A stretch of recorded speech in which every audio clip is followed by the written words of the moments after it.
निराश्रित और निर्धन दिवंगतों के अस्थि कलश कल गंगा जी में प्रवाहित करने हरिद्वार जाएंगे। उसको लेकर गणपति चौक में आज पंडित द्वारा विधि विधान से कराई गई पूजा अर्चना। मंदसौर के पार्षद और समाजसेवी सेवा बैंक के संचालक सुनील बंसल कल 24 सितंबर मंगलवार को निराश्रित या निर्धन दिवंगतों के अस्थि कलश लेकर गंगा जी में प्रवाहित करने हरिद्वार रवाना होंगे। 50 पुरुषों और 13 महिला दिवंगतों के अस्थि कलश गंगा जी में प्रवाहित करेंगे एवं 13 वानरों की अस्थियां भी ले जाई जाएंगी। इसके अलावा अभी तक 3 से 4 और लोगों द्वारा अस्थि कलश दी गई हैं। उल्लेखनीय है कि विगत 30 वर्षों से 1000 से भी अधिक निराश्रित निर्धन दिवंगतों की अस्थियां गंगा जी में प्रवाहित की हैं। निराश्रितों का अंतिम संस्कार भी बंसल करते हैं। कोरोना काल में एक दिन में 40 शवों का अंतिम संस्कार एक ही दिन में बंसल द्वारा किया गया, जबकि उस दौरान मृतकों के परिजन भी अंतिम संस्कार करने जाने में संक्रमण भय महसूस करते थे। उनके साथ इस पुनीत कार्य हेतु साथी भरत शिंदे, सज्जन खेमेसरा, चंद्रशेखर निगम, पंकज पोरवाल, शंभू सेन राठौर, कन्हैया लाल, दया वंशी साहू, सुरेश राठौर, रोहित कुमावत आदि भी जाएंगे। कल जाने से पूर्व आज विधि विधान से पंडितों द्वारा पूजा अर्चना कराई गई।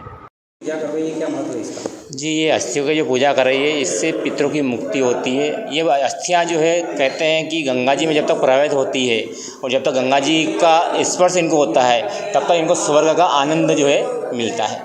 राजा भगीरथ के परिवार में 60,000 सगर के पुत्र थे, उनकी मुक्ति नहीं हो रही थी, तो उनके जो राजगुरु उन्होंने कहा कि भैया इनकी मुक्ति के लिए गंगा जी को आप प्रवाहित लेकर आवे, धरती पर अवतरण करें तो इनका मुक्ति संभव है। तो फिर उन्होंने उग्र तप कर जो है भागीरथी गंगा के नाम से जो है वही आगे आगे भागीरथ जी चले थे, पीछे पीछे गंगा जी आई और उन 60,000 जो सगर के पुत्र थे उनको जब गंगा जी का स्पर्श हुआ तो स्पर्श होते ही 60,000 जो पुत्र थे वो सब जो है स्वर्गलोक को जो है पदा है। तो यही महत्व है कि जब तक गंगा जी में जाए अस्थियाँ तो उनको जो है तत्काल मुक्ति प्राप्त होती है।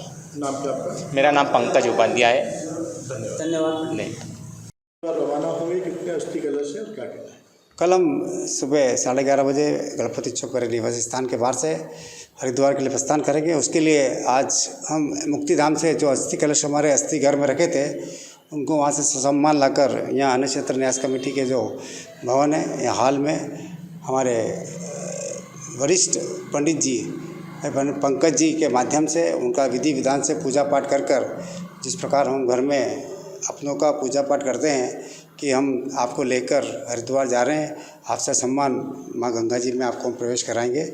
सारी रीति रिवाज के साथ उनकी पूजा पाठ करिए और कल सुबह हम इन्हें लेकर माँ गंगा जी जाएंगे। मैं आपके चैनल के माध्यम से पुनः इस बात को दोहराना चाहूँगा कि आप अगर समाचार को सुन रहे हो और अगर आपको लगता है कि कोई इस प्रकार का व्यक्ति है या उसके अस्थि कलश उसके घर पर है या पड़े हैं उस शहर में या गांव में, तो मुझे संपर्क करें। मैं 11:30 साढ़े 12 बजे तक मंदसौर शहर में हूँ, आप मुझे उपलब्ध कराएं। उसके बाद भी अगर मैं निकल जाता हूँ तो मैं हर साल जाता हूँ। अगर कोई ऐसी बात होगी, ऐसी परिस्थितियाँ होगी तो निश्चित रूप से 2 बार जाना पड़े या 3 बार जाना पड़े या 4 बार भी जाना पड़े, तो मैं निश्चित रूप से हिंदू धर्म में मैंने सनातनी धर्म में मैंने जन्म लिया है, मैंने भारतवर्ष में जन्म लिया है, उनको मोक्ष प्राप्त कराना मेरा दायित्व है, मेरा कर्तव्य है। कहीं न कहीं वो हमारा भाई है, हमारा बहन है। इस प्रकार का भाव हमारे शरीर में है और उसी भावनाओं के साथ इन सब जो 50 पुरुषों के, 13 महिलाओं के और 13 वानरों के, इसके अलावा भी हमें 3-4 अस्थि कलश और अन्य परिवारों के भी प्राप्त हुए हैं और कल तक और भी मिलेंगे। उन सबको भी हम सम्मान लेकर